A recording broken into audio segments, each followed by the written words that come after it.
Somali React is proudly brought to you by Ugo Energy Drink, the taste of high energy and honey flavor.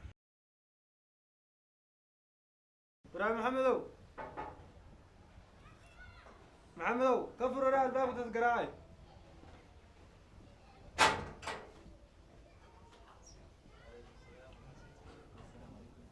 السلام عليكم. وعليكم السلام ورحمة الله وبركاته. في عندك أنا درب سيتي. الحمد لله. كورهم. في عنا سيتي نادي. الحمد لله. ما شاء الله. هيا. wiilkan waa walaalkayga yar هيا. arrintu way nagu soo horeysay هيا. marka insha Allah asagaan waxaa u rabay gabadha Faadumo ay ahayd هيا.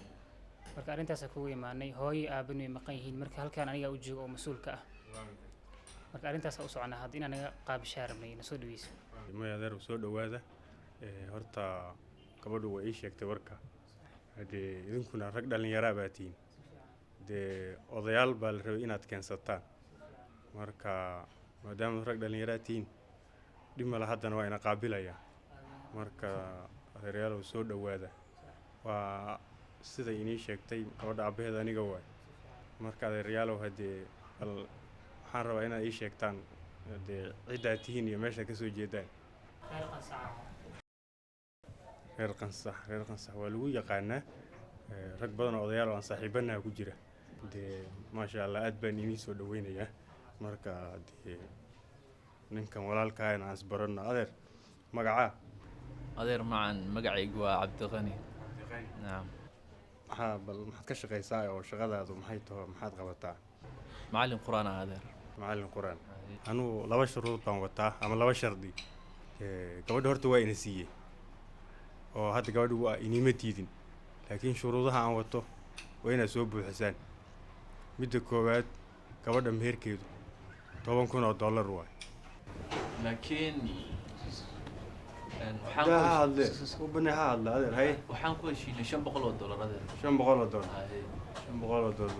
ma gabadh laguma helo adeero $500 gabadh biilka hal maalin lagu soo adeegtay baan dhannayna meesha la joogo waa inaad la socotid arrimaha iyo xaaladda xilliga la marayo midda labaad gabadha waa inay guri ay leedahay guri filaa in loo dhiso way gabadhu 18 sano soo korinay oo madrasa ka soo bixinayo gabadhu xaafid quraan waa iskuul bay soo dhamaysay jaamacad diini way soo dhamaysay tii maadiga hadda ku jirta marka gabadh ciyaartaas loogu imaanayo ma adeero haddii saasaad ogaanaysaa shuruudahaasaa soo buuxinaysaa haddii odayaalla waan leeyahay saaxiibo badan oo nin haddii magaalada caamka aan ahayn rag badan baa imaanaya markay maqleen gabadhii Faadumahayd baa lasoo doonay hadda odayaal baa ugu fiican inay imaadeen inuu niman dhallinyaraad tihiin dee shuruudaha ka soo baxa bal aan isku imaana mar kale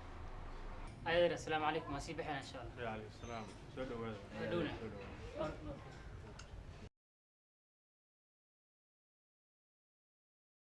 Faadumo kaalanaya maxaa babankan adii keentay wiilkan xirowga ee haddana reer qansax ah aan wax u haysta jirin maxaad noogu keentay carruurtan aad wadata maxaa waaye annaga nin fiican kugu darayna aabe wadaad miskiin ahoon waxba haysanin oo xirow adii ii keenaysaa macallin dugsi inuu dadka quraanka baraa loo talagalay inuu adoo kale soo doonto looguma talagelinba